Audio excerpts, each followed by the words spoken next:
ہماری آج کی جو گفتگو ہے وہ بالوں کے متعلق جو احکامات شریعت نے بیان کیے ہیں ان کو ہم انشاءاللہ سمجھنے کی کوشش کریں گے، کیونکہ الطہور شطر الایمان، پاکیزگی جو ہے رسول اللہ صلی اللہ علیہ وآلہ وسلم نے اس کو نصف ایمان قرار دیا ہے۔ اور یہ بات بالکل درست ہے کہ اگر انسان پاکیزہ نہ ہو، صاف ستھرا نہ ہو، تو اس کی بعض حالتیں ایسی ہوتی ہیں کہ اس میں عبادت کرنا جائز ہی نہیں ہے، اور اس کے علاوہ بھی نفاست پسندی، صفائی ستھرائی کے ساتھ اگر عبادت کی جائے تو عبادت کے حلاوت اور خشوع و خضوع میں بھی اضافہ ہوتا ہے، کیونکہ انسان طبعی طور پر صفائی پسند ہے، صاف ستھرا رہتا ہے، اور شیاطین جو ہیں وہ گندگی کو پسند کرتے ہیں۔ جیسا کہ آپ نے یہ بات رسول اللہ صلی اللہ علیہ وسلم کی حدیث سے بھی سنی کہ بیت الخلاء جو ہے اس میں جانے سے پہلے ہم کون سی دعا پڑھتے ہیں؟ اللہم انی اعوذ بک من الخبث والخبائث، یعنی جنات سے پناہ مانگتے ہیں۔ کیوں؟ کیونکہ بیت الخلاء جو ہے وہ گندگی والی جگہ ہے، اور وہاں گندگی والی جگہ پر شیاطین جو ہیں اس کو پسند کرتے ہیں۔ اس لیے اس بات کا خیال ہمیں اپنی روزمرہ کی زندگی میں بھی رکھنا چاہیے کہ بیت الخلاء کا دروازہ، اب چونکہ ہمارے بیت الخلاء جو ہیں پہلے ہوتا تھا گھر میں ایک ہی بیت الخلاء ہوتا تھا صحن میں باہر، اب چونکہ اٹیچ باتھ کا رواج ہے تو باتھ روم میں ایگزاسٹ فین ضرور لگوانا چاہیے، اور اس کے علاوہ بیت الخلاء کا دروازہ جو ہے وہ ہر وقت ہمیں اس کو، آج کل ڈور کلوزر میں لگ جاتے ہیں، ایسا سسٹم کرنا چاہیے کہ بیت الخلاء کا دروازہ بند رہے، کیونکہ وہ گندگی والی جگہ ہے، تو وہاں کی جو گندگی ہے وہ روم کی طرف نہ آئے، اس کا کوئی ایگزاسٹ باہر جو ہے وہ ہونا چاہیے۔ اسی طرح گھر کے اندر بھی جو نفاست پسندی ہے اور کوڑا کرکٹ کی جو بالٹیاں ہیں یا کوڑا پھینکنا ہے، ان کو بھی گھر کے اندر کسی آج کل بند جو آتی ہیں ڈسٹ بین، ان کا استعمال کرنا چاہیے۔ یہ چھوٹی چھوٹی باتیں ہم خیال نہیں کرتے۔ اوپن ڈسٹ بین جو ہے وہ نہیں استعمال کرنی چاہیے، وہ گند اسی طرح نظر آتا ہے اور اس کی سمیل جو ہے وہ اسی طرح پھیلتی ہے، یہ گندگی شیطان کا گھر ہے۔ اور اسی طرح ہم جو بھی ہڈیاں، جو کچھ بھی ہم کھاتے ہیں وہ انہی ڈسٹ بین میں ہم پھینکتے ہیں، تو ان بند ڈسٹ بین جو ہے گھر کے کمروں کے لیے یا باہر کے لیے بند ڈسٹ بین جو ہے وہ ہمیں استعمال کرنی چاہیے، یعنی حد الوسع یہ کوشش کرنی چاہیے کہ پاکیزگی اختیار کریں، پاکی اختیار کریں، اور جسم کے ساتھ بھی جو پاکیزگی ہماری وابستہ ہے اس کو بھی ہمیں ریگولر کے طور پر جو ہے وہ مستقل مزاجی کے ساتھ جو ہے وہ توجہ دینی چاہیے۔ تو آئیے ہم اپنی گفتگو کا آغاز کرتے ہیں۔ بالوں کے متعلق 3 اقسام کے بال جو ہیں جن سے ہمیں زیادہ سامنا کرنا پڑتا ہے۔ نمبر 1، مردوں کے بالوں کے احکامات کیا ہیں؟ نمبر 2، بچوں کے لیے بالوں کے احکامات کیا ہیں؟ اور نمبر 3، خواتین کے لیے بالوں کے احکامات کیا ہیں؟ رسول اللہ صلی اللہ علیہ وآلہ وسلم کا یہ خاصہ تھا، اور صحابہ اکرام کی یہ آپ سے والہانہ محبت تھی کہ اللہ کے نبی صلی اللہ علیہ وآلہ وسلم جب اپنے سر کے بال مبارک کٹوایا کرتے تھے تو صحابہ اکرام ان کو نیچے سے ہاتھوں سے پکڑ کر سنبھال لیا کرتے تھے۔ محمد بن سیرین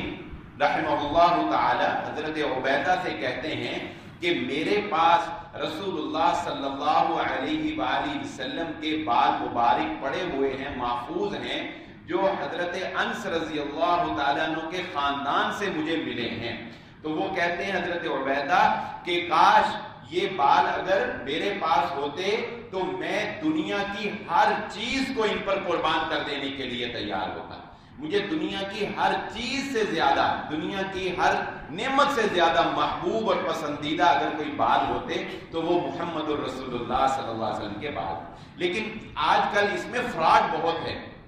آج کل اس میں فراڈ بہت ہے، اور یہ فراڈ بر صغیر میں ہی ہے جہاں اللہ کے نبی صلی اللہ علیہ وسلم کبھی تشریف نہیں لائے، مگر سب سے زیادہ بال نبی صلی اللہ علیہ وسلم کے بر صغیر میں ہی ملتے ہیں۔ ہر گھر میں کوئی نہ کوئی بال جو ہے وہ زیارت کے لیے جو ہے وہ پہنچا ہوتا ہے۔ تو بہرحال اس میں شک نہیں کہ نبی صلی اللہ علیہ وآلہ وسلم کے بال مبارک جو ہیں وہ متبرک تھے اور صحابہ ان سے برکت حاصل کیا کرتے تھے، جیسا کہ اگلی روایات میں آئے گا۔ لیکن اس کام میں جعلی اور فراڈ لوگوں سے ہمیں بچنا چاہیے، اور ایسا نہیں ہے کہ یہ بال اگر کہیں پڑے ہیں تو انسان وہاں کی زیارت کے لیے دھکم پیل اور ٹکٹ کی طرح جو ہے وہ پیسے خرچے، اور جس آدمی کے پاس ہیں وہ بالکل بے دین اور بے عمل ہو اور ہم کہیں کہ یہ کوئی جنتی روح ہے کہ اس کے پاس بال پہنچ گئے ہیں، نہیں، ایسا بھی کوئی معاملہ نہیں ہے۔ البتہ حضرت ام سلمہ رضی اللہ تعالی عنہا، ان کے پاس بھی رسول اللہ صلی اللہ علیہ وآلہ وسلم کے بال تھے، اور وہ بال تھے جن کو نبی صلی اللہ علیہ وآلہ وسلم جب مہندی لگایا کرتے تھے تو زرد رنگ کی، تو وہ بالوں کا رنگ جو ہے مہندی کی وجہ سے زرد تھا، جو حضرت ام سلمہ رضی اللہ تعالیٰ عنہ کے پاس محفوظ تھے، اور ایک پیالی کے اندر وہ ان کو رکھتی تھیں۔ اور صحابہ اکرام میں سے جب کسی کو، صحابہ کہتے ہیں کہ ہم میں سے جب کسی کو نظر لگ جاتی تھی یا ہم میں سے کوئی بیمار ہوتا تھا تو وہ ایک پیالے میں پانی ڈال کر حضرت ام سلمہ رضی اللہ تعالیٰ عنہ کے گھر جو ہے وہ بھیج دیتے تھے۔ تو حضرت ام سلمہ رضی اللہ تعالیٰ عنہ نبی صلی اللہ علیہ وآلہ وسلم کے بالوں کو اس پانی کے پیالے میں ڈال دیا کرتی تھیں، اور کچھ دیر ڈپ رکھنے کے بعد ان بالوں کو نکال لیتی تھیں اور وہ پیالہ جو ہے وہ واپس کر دیا کرتی تھیں، اور جس نے وہ بھیجا ہوتا تھا صحابہ اکرام شفا کے لیے، اپنے مریضوں کی شفا کے لیے اور اپنے بچوں وغیرہ کو جو نظر لگ جاتی تھی اس کو دور کرنے کے لیے وہ پانی جو ہے وہ صحابہ اکرام پیا کرتے تھے۔ مگر یہ صرف اور صرف محمد الرسول اللہ صلی اللہ علیہ وآلہ وسلم کا خاصہ تھا۔ بعض تاریخی روایات میں اس بات کا ذکر بھی ملتا ہے کہ حضرت خالد بن ولید رضی اللہ تعالی عنہ اپنی ٹوپی جو وہ سپہ سالار کی کیپ جنگی ٹوپی پہنتے تھے اس میں وہ رسول اللہ صلی اللہ علیہ وآلہ وسلم کے بال مبارک جو ہیں ان کو انہوں نے اس کے اندر کندوایا ہوا تھا، محفوظ کیا ہوا تھا، اور وہ ٹوپی جو ہے وہ حضرت خالد بن ولید رضی اللہ تعالیٰ عنہ پہنا کرتے تھے۔ تو اس بات میں کوئی انکار نہیں ہے، کوئی شک نہیں ہے کہ رسول اللہ صلی اللہ علیہ وآلہ وسلم کی چیزوں سے تبرک حاصل کیا کرتے تھے صحابہ اکرام، آپ کے لعاب سے، آپ کے پسینے سے، آپ کے بالوں سے، آپ کے وضو کے قطروں سے، لیکن یہ صرف اور صرف محمد الرسول اللہ صلی اللہ علیہ وآلہ وسلم کا خاصہ تھا۔ آج کسی اور کے پیر کے بال، جس کے بال ٹخنوں تک جا رہے ہوں اور بندہ کہے کہ یہ بال جو ہیں یہ شفا کا باعث ہو سکتے ہیں، یا اسی طرح کسی بھی اور بندے کے بال، تو یہ تبرک حاصل کرنا کسی اور کے لیے جائز، کسی اور سے جائز نہیں ہے۔ نہ صحابہ اکرام نے رسول اللہ صلی اللہ علیہ وسلم کے علاوہ کسی اور سے تبرک حاصل کیا ہے۔ تو رسول اللہ صلی اللہ علیہ وآلہ وسلم کے ان اشیاء سے محبت دل میں رکھنا اور ان سے برکت حاصل کرنا شریعت نے اس کی اجازت دی ہے۔ بال رکھنے کے معاملے میں بڑے ہی اعتدال کی ضرورت ہے کہ مرد حضرات جو ہیں وہ کس طرح کے بال رکھ سکتے ہیں۔ تو دیکھیے، بال رکھنے کے معاملے میں ایک چیز کو ملحوظ خاطر رکھنا چاہیے، جس کا میں اکثر اوقات جو ہے وہ ذکر کرتا ہوں کہ آپ کے نمبر 1، آپ کے بال ایسے نہیں ہونے چاہیے جو خواتین کے بالوں کے مشابہ ہوں۔ نمبر 1 قانون کیا ہے؟ یہ قانون ہر جگہ اپلائی ہوتا ہے، ہر حکم میں اپلائی ہوتا ہے کہ مرد کے بال ایسے نہیں ہونے چاہیے، اس سٹائل کے نہیں رکھے ہونے چاہیے کہ جیسے خواتین جو ہے وہ بال رکھتی ہیں۔ نمبر 2، مرد کے بال اس سٹائل کے نہیں ہونے چاہیے کہ جو سٹائل غیر مسلموں کا کوئی خاص شعار ہو، یہودی، عیسائی یا ہندوؤں کے پادری یا ان کے مذہبی رہنما یا ان کے شعار میں یا ان کے کوئی خاص طریقے میں ایک خاص طرح کے بال رکھے جاتے ہوں، جیسا کہ ہندوؤں میں آپ دیکھیں گے کہ وہ ایسے ایک چٹیا سی جو ہے وہ رکھ لیتے ہیں۔ اسی طرح اور بھی جتنے بھی مذہبی ان کی رسومات ہیں ان میں اگر کوئی خاص طریقے سے کٹنگ ہوتی ہے، خاص طریقے سے کوئی بال رکھے جاتے ہیں، تو مسلمان مردوں کے لیے یہ جائز نہیں ہے کہ وہ اس طریقے کے جو ہے وہ بال رکھیں۔ اس کے علاوہ رسول اللہ صلی اللہ علیہ وآلہ وسلم نے قضا سے آپ صلی اللہ علیہ وآلہ وسلم نے منع فرمایا ہے۔ یہ مسئلہ بڑا اہم ہے اور سمجھنے والا ہے، کیونکہ اس معاملے میں ہمارے بزرگ اکثر سختی کرتے رہے ہیں، اور ہمارے مدارس میں بھی یہ ایک عجیب سا ٹرینڈ رہا ہے کہ بچوں کی ٹنڈیں کرا دو، بلکہ یہ ایک دفعہ میں جا رہا تو ایک مدرسے کا بچہ روتا ہوا مجھے ملا رستے میں نے اس کو پوچھا کہ بیٹا کیا ہوا؟ کہنے لگا جی یہ قاری صاحب نے مجھے مدرسے سے نکال دیا کہ یہ کالر کٹوا کے آؤ، یہ کالر کٹوا۔ میں نے کہا چلو میرے ساتھ، میں چلا گیا مدرسے میں۔ بہرحال بات لمبی ہے، دلیل اس کے پاس بیچارے کے پاس کوئی نہیں تھی۔ اب تبدیلی آ گئی ہے، اب بہرحال اویئرنیس آ گئی، لیکن ایک وقت یہ ہم نے گزارا ہے کہ بچوں کے مدرسوں میں کالر کٹوا دیے، ٹنڈے کروا دو۔ وہ ٹنڈے کروانے کی وجہ سے کوئی اچھے گھرانے کا بچہ جو ہے وہ مدرسے میں نہیں پڑھتا تھا کہ جی وہاں پہ تو ہمارے بچوں کی ٹنڈے کرا دیں گے، اب ہم ٹنڈے کرانے کے لیے مدرسے میں بھیجیں۔ تو اس میں سمجھنے کی ضرورت ہے، وسعت کی ضرورت ہے۔ میرے والد صاحب بھی مجھے یہ کہتے تھے، یہ اکثر بزرگوں سے بھی میں نے سنا کہ سر کے بال جو ہیں وہ برابر ہونے چاہیے، سر کے بال جو ہیں وہ برابر ہونے چاہیے۔ حالانکہ یہ لاجیکلی ممکن نہیں ہے، یہ لاجیکلی ممکن نہیں ہے کہ آپ کے سر کے بال جو ہیں وہ برابر ہوں یا برابر آپ رکھ سکتے ہوں، سوائے اس کے کہ آپ یہاں ٹنڈی کروا کے رکھیں یا موٹی مشین پھروا کے رکھیں۔ قضا کیا ہے وہ بھی ہم سمجھیں گے۔ پہلے اس بات کو سمجھ لیتے ہیں کہ یہ جو بات ہمارے بزرگوں میں مشہور ہے کہ سر کے بال برابر ہونی چاہیے، اس کی حیثیت کیا ہے یا ہم بال کیسے رکھ سکتے ہیں۔ رسول اللہ صلی اللہ علیہ وآلہ وسلم نے مختلف طریقے سے بال رکھے، نارمل بال بھی رکھے ہیں، اور آپ صلی اللہ علیہ وآلہ وسلم سے جو صحابہ اکرام عرض کرتے ہیں کہ نبی صلی اللہ علیہ وآلہ وسلم کے بال وہ اتنے ہوتے تھے کہ یہ شولڈر اور کانوں کی لو، یہ کندھے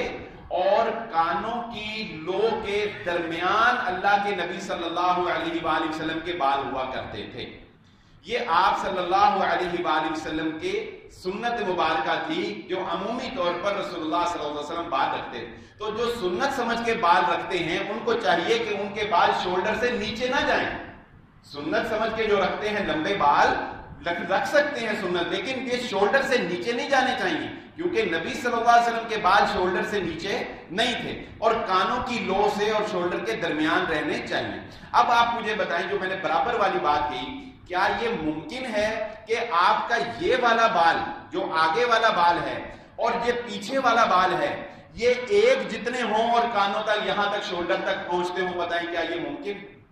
جب یہ والا بال یہاں سے لمبا کر کے یہاں تک پہنچے گا تو اس کی لمبائی زیادہ ہوگی نا، یہ یہاں سے چلا ہے، اس نے یہاں سے چل کر کہاں پہنچنا ہے؟ یہاں پر، اور جو یہاں سے چلا ہے اس نے کہاں پہنچنا ہے؟ یہاں پر۔ تو یہاں والا بال یہاں پہنچ کر تو صرف اتنا سا ہوگا 4 انچ کا، اور یہ والا بال یہاں سے چل کر جب یہاں تک پہنچے گا تو یہ تو خود بخود آٹومیٹکلی 7-8 انچ کا ہو گیا نا۔ تو کیا رسول اللہ صلی اللہ علیہ وسلم کے بال جو شولڈر تک تھے وہ برابر ہو سکتے تھے؟ ممکن نہیں تھا۔ یہاں تو یوں کہتے ہیں صحابہ کہ آپ کے کچھ بال جو ہے وہ شولڈر سے اوپر تھے اور کچھ بال جو ہے وہ شولڈر سے نیچے تھے، کیونکہ یہ والا بال اور یہ والا بال اگر برابر کریں گے تو یہ والا بال تو پھر شولڈر سے نیچے چلا جائے گا، ممکن نہیں ہے کہ اس کے برابر رکھتے ہوئے وہ شولڈر کے اوپر رہے۔ اس لیے یہ جو تعلیم عام طور پہ سمجھی جاتی ہے کہ بال برابر رکھنے چاہیے اور اس کی برابری کی وجہ سے ٹنڈیں ہوتی رہی ہیں، یہ غلط ہے۔ ہاں البتہ قضا سے رسول اللہ صلی اللہ علیہ وآلہ وسلم نے منع فرمایا، اور وہ قضا کیا ہے جس کو آج آپ عام دیکھ بھی سکتے ہیں، اور وہ قضا یہ ہے کہ رسول اللہ صلی اللہ علیہ وآلہ وسلم نے ایک بچے کو دیکھا، اس کے سر کے کچھ بال جو ہیں وہ منڈوا دیے گئے تھے اور کچھ بال جو ہیں وہ باقی رکھے گئے تھے۔ رسول اللہ صلی اللہ علیہ وآلہ وسلم نے منع فرمایا، آپ نے فرمایا یا اس کے سارے بال منڈوا دو یا اس کے سارے سر پہ بال رکھو۔ یہ چیز غلط ہے۔ جیسا کہ آج کل آپ فیشن دیکھتے ہیں کہ کوئی ایسے سائڈ سے ٹنڈ سی کروا دیتا ہے اور درمیان سے جو ہے وہ لمبے لمبے بال رکھ لیتا ہے، یا درمیان سے جو ہے وہ چھوٹے کروا دیے جائیں اور سائڈوں سے لمبے لمبے رکھ لیے جائیں، یا ایسے وہ لٹیں سی بنا لیتے ہیں۔ عجیب غریب سے فیشن آج کل جو ہے وہ عجیب و غریب سے بے ڈھنگے سے فیشن دیکھنے میں بھی برے لگتے ہیں، آ رہے ہیں۔ یہ قضا ہے، یہ قضا ہے۔ کچھ حصہ منڈوا دینا سر کے بالوں کا اور کچھ حصے پر بال رکھنا، کچھ حصے پر بال رکھنا اور کچھ حصہ منڈوا دینا، یعنی وہاں پر اتنے زیادہ بال کٹنگ کروا دینا کہ ٹنڈ اندر سے جلد نظر آنے لگ جائے، اور دوسرے حصے پر اتنے زیادہ بال لمبے لمبے رکھنا، یہ وہ قضا ہے جس کے کرنے سے رسول اللہ صلی اللہ علیہ وآلہ وسلم نے منع فرمایا، اور اس کے پیچھے ایک لاجک بھی ہوا کرتی تھی۔ آج بھی وہ لاجک موجود ہے، ہندوؤں میں بھی موجود ہے، اور بعض مسلمان بھی ہندوؤں سے متاثر ہو کے اس جاہلانہ روش کا شکار ہے۔ وہ یہ کہ عربوں کے ہاں بھی یہ جاہلانہ رسم موجود تھی کہ وہ لوگ جب ان کے ہاں کوئی دیر سے بچہ پیدا ہوتا یا کسی بچے کو منتے مرادوں کے بعد وہ پیدا ہوتا، تو بطور نشانی کہ یہ بچہ فلانے دربار سے یا فلانے بت سے ہمیں حاصل ہوا، وہ اس بت کے نام کی ایک چٹیا چھوڑ دیتے تھے، اس بت کے نام کی ایک چٹیا۔ آج بھی آپ نے شاید دیہاتی اور علاقوں میں اس میں دیکھا ہوگا کہ ایک چٹیا چھوڑ، کیا مطلب باقی سارے سر کے بال تو کٹوانے ہیں، لیکن یہ جو چٹیا ہے اس کو آخر تک نہیں کٹوانا، اس کو ہاتھ بھی نہیں لگانا۔ اور یہ کیا ہے؟ یہ نظر ہے، یہ بال نظر ہیں، یہ نشانی ہے فلانے بت کی، فلانے آستانے کی، فلانے پیر کی، فلاں کی یہ نشانی ہے کہ یہ ہم نے بچہ جو ہے اس کے نام سے لیا۔ یہ تو شرک والا عقیدہ ہو گیا۔ یہ عقیدہ تو بہرحال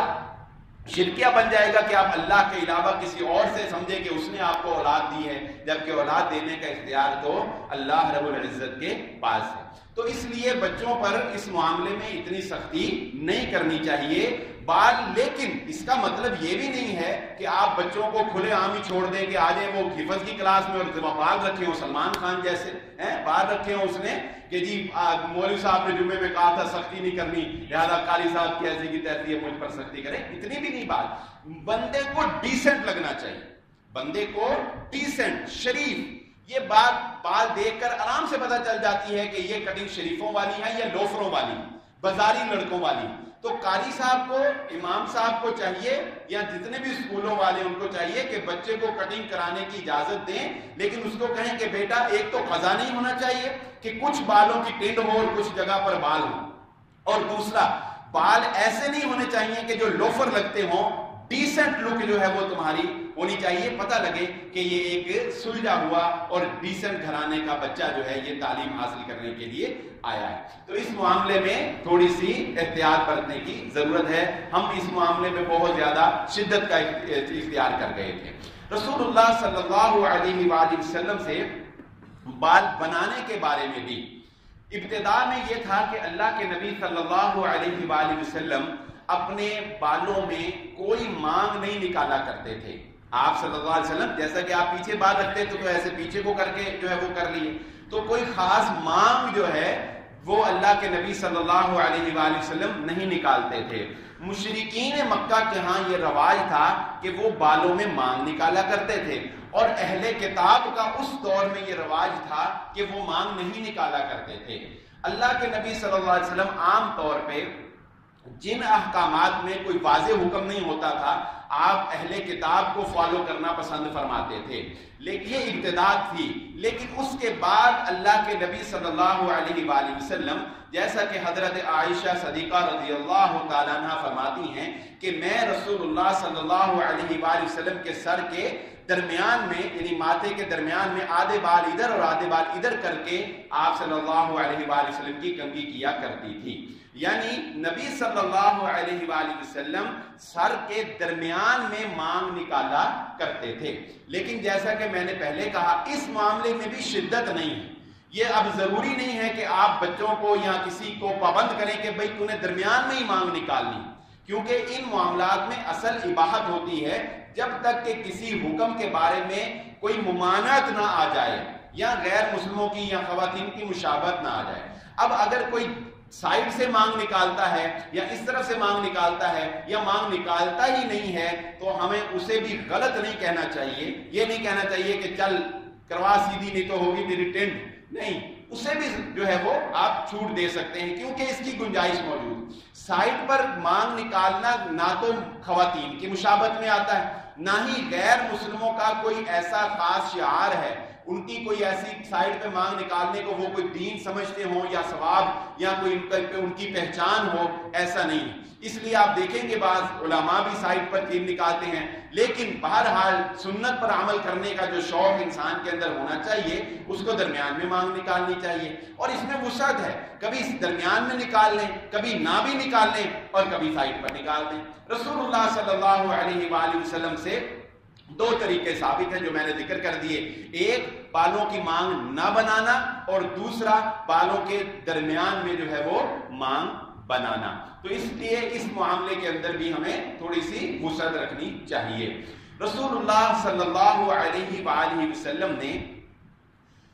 بالوں کو جو ہم کٹواتے ہیں تو کٹوا کر جو بال بچ جاتے ہیں ان کے بارے میں شریعت نے کوئی خاص حکم بیان نہیں کیا ان کا کیا کرنا ہے۔ ظاہر ہے جب آپ حجام کے پاس سیلون پر جا کر کٹواتے ہیں تو وہ ان کو ڈسٹ بین میں پھینک دیتا ہے دوسرے بالوں سے،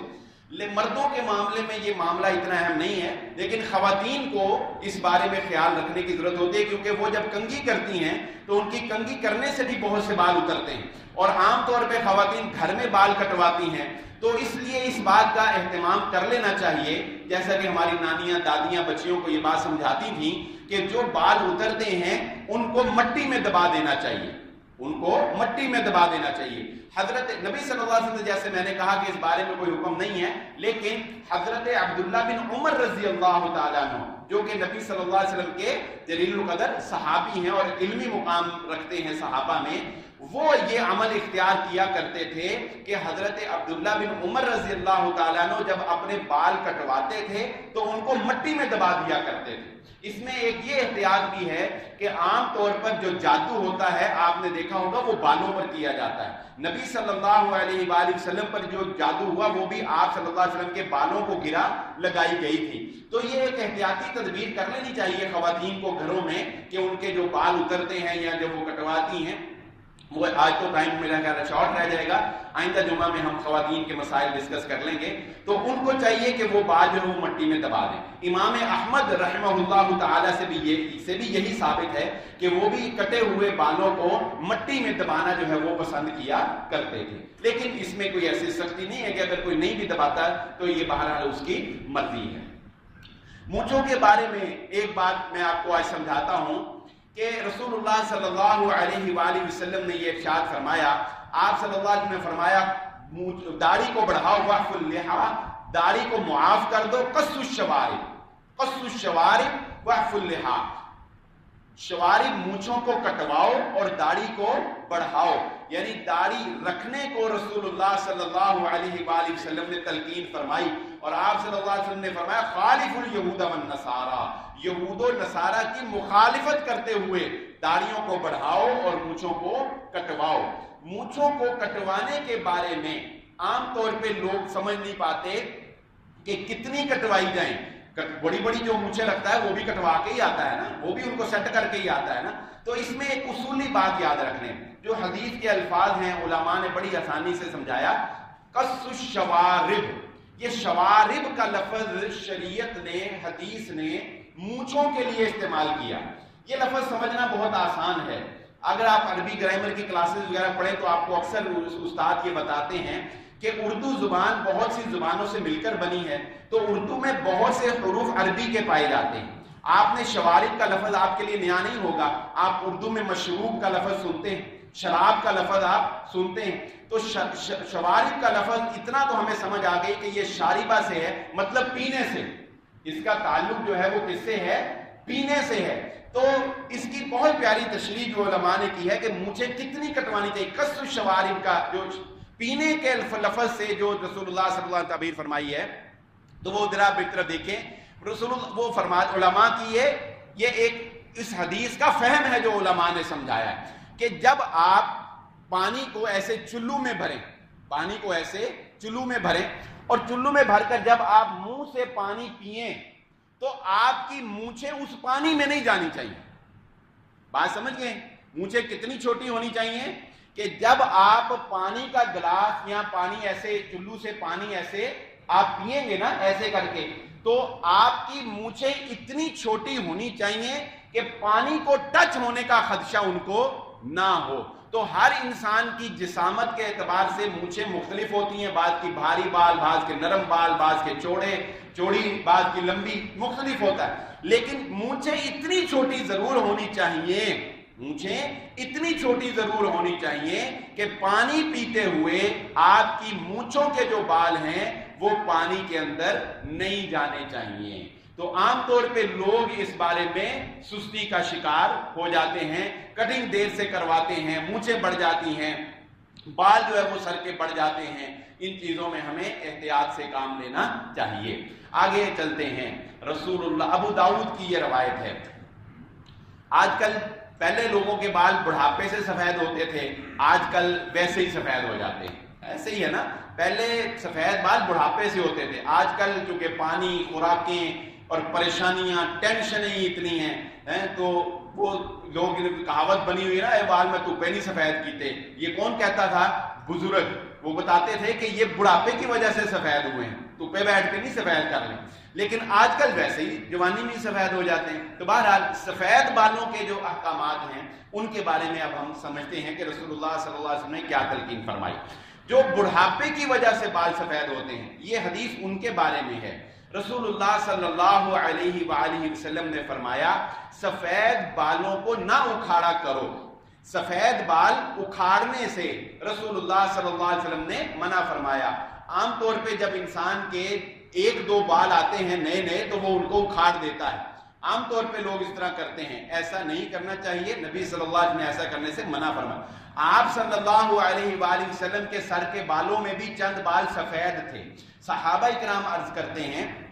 کہ جب اللہ کے نبی صلی اللہ علیہ وآلہ وسلم بالوں کو تیل لگایا کرتے تھے تو وہ سفید بال نظر نہیں آتے تھے، اور جب آپ تیل نہیں لگاتے تھے تو وہ سفید بال نظر آتے تھے۔ کیا پتہ چلا کہ تھوڑے سے بال تھے سفید، کچھ زیادہ نہیں تھے، تھوڑے سے تھے۔ جب تیل لگا کر بال لگاتے تھے تو وہ تیل کی وجہ سے، اس کی چکنائی کی وجہ سے وہ بال بھی نظر نہیں آتے۔ آپ صلی اللہ علیہ وآلہ نے فرمایا، سفید بالوں کو اکھاڑا نہ کرو، یہ مومن آدمی کے لیے نور ہے، یہ مومن آدمی کے لیے نور ہے۔ ابو داؤد کی روایت ہے، صحیح حدیث۔ آپ صلی اللہ علیہ وسلم نے فرمایا، جب کسی مومن کے پہلا سفید بال آتا ہے، جب کسی مومن کے سفید بال آتا ہے تو اللہ رب العزت اس کے بدلے اس کے نامہ اعمال میں ایک نیکی میں اضافہ فرما دیتے ہیں، اور اس کے نامہ اعمال سے ایک غلطی کو اللہ رب العزت جو ہے وہ معاف فرما دیتے ہیں۔ یہ ایک نرمی اس وجہ سے ہے کہ وہ اب بڑھاپے کی طرف جا رہا ہے، عمر کے اس حصے کی طرف جا رہا ہے جبکہ بہت سے انسانوں کی اصلاح ہو جاتی ہے اور للہیت جو ہے وہ ان کے اندر بہرحال پیدا ہونا شروع ہو جاتی ہے۔ لیکن یہ تو اکھاڑنے کے معاملے میں، لیکن سفید بالوں کو رنگنے کی رسول اللہ صلی اللہ علیہ وآلہ وسلم نے تلقین فرمائی ہے، اور اگر کسی کے سر کے یا داڑھی کے سارے بال سفید ہو جائیں تو اس کو بہت زیادہ تاکید فرمائی ہے رسول اللہ صلی اللہ علیہ وآلہ وسلم نے کہ وہ بالوں کو رنگا کرے، بالوں کو رنگا کرے۔ رسول اللہ صلی اللہ علیہ وآلہ وسلم نے فتح مکہ کے موقع پر حضرت ابو بکر صدیق رضی اللہ تعالیٰ عنہ کے والد گرامی حضرت ابو قحافہ رضی اللہ تعالیٰ عنہ، ان کو جب نبی صلی اللہ علیہ وآلہ وسلم کے پاس لایا گیا تو ان کے بال بالکل سفید تھے، ان کے بال جو ہیں وہ بالکل سفید تھے۔ تو رسول اللہ صلی اللہ علیہ وآلہ وسلم نے تلقین فرمائی کہ ان کے بالوں کو رنگو، ان کے بالوں کو رنگو، لیکن سیاہ رنگ جو ہے اس سے نہیں رنگنا ہے، جو پیور بلیک کلر ہے، جو پیور بلیک کلر ہے، رنگنا چاہے مہندی سے ہو، چاہے کسی ٹیوب سے ہو، چاہے کیمیکل سے ہو، جس چیز سے بھی آپ رنگیں، اس میں کوئی شریعت نے پابندی عائد نہیں کی، لیکن حلال ہونی چاہیے۔ چیز جو ہے وہ جس سے آپ نے بالوں کو رنگنا ہے وہ چیز حلال ہونی چاہیے، کسی حرام چیز سے بالوں کو نہیں رنگا، استعمال نہیں کیا جا سکتا، کسی سے بھی رنگے، لیکن اس میں کالے رنگ سے رسول اللہ صلی اللہ علیہ وسلم نے منع فرمایا۔ آپ صلی اللہ علیہ وآلہ وسلم نے ارشاد فرمایا، قیامت کے قریب ایسے لوگ آئیں گے جو کبوتر کے پپوٹوں کی طرح جو کہ سیاہ سفید کالے ہوتے ہیں ان کی طرح اپنے بالوں کو سیاہ رنگ رنگا کریں گے، یہ وہ لوگ ہوں گے جو جنت کی خوشبو بھی نہیں پا سکیں گے۔ اس لیے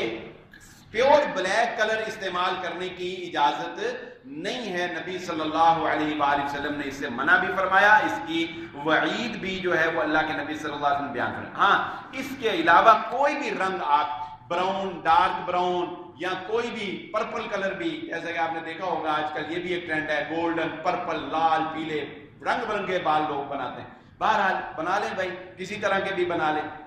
تو اس کے علاوہ کسی بھی رنگ سے جو ہے وہ آپ بالوں کو رنگ سکتے ہیں۔ رنگنے میں تلقین ہے، جیسے کہ میں پہلے ذکر کر دوں، یہ فرض نہیں ہے کہ جس کے بال سفید ہوں گے وہ لازماً رنگے،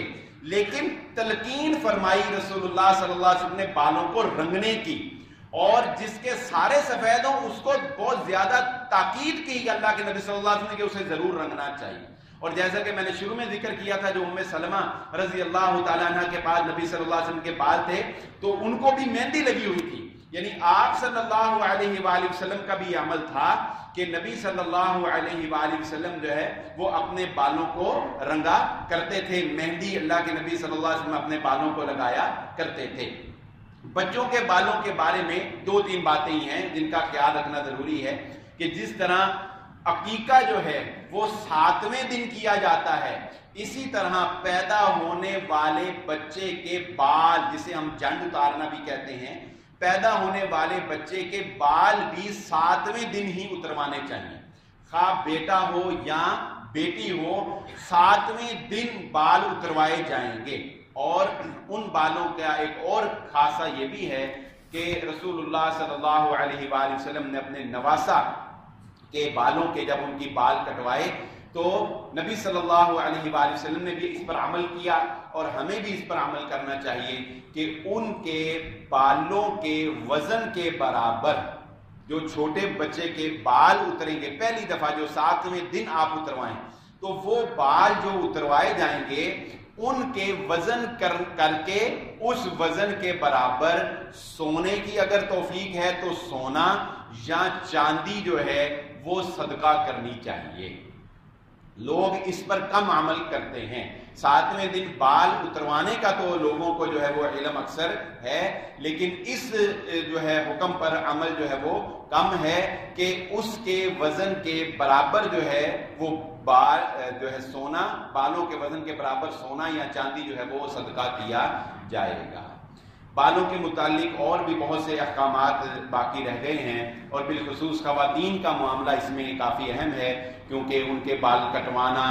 اور اسی طرح ان کی ویکس کروانا، غیر ضروری بال جو ہیں ان کو کاٹنا، کیسے کاٹنا، کتنی مدت تک کاٹنا، کس لمٹ تک کاٹنا، یہ سارے احکامات وقت کی قلت کی وجہ سے آج ہم اس کو سمیٹ نہیں سکے۔ آئندہ جمعہ میں ہم انشاءاللہ خواتین کے متعلق جو احکامات ہیں، اور اسی طرح آج کل جو بالوں کی پیوند کاری ہو رہی ہے، یہ وگ لگانا، یہ ابرو کے بال کٹوانا، بہت سے احکامات انشاءاللہ وہ ہم آئندہ جمعہ میں انشاءاللہ ذکر کریں گے۔ اللہ رب العزت سے دعا ہے اللہ مجھے اور آپ کو جو کہا جو سنا سمجھنے کی اور عمل کرنے کی توفیق عطا فرمائے۔ وما علیہ البلاغ۔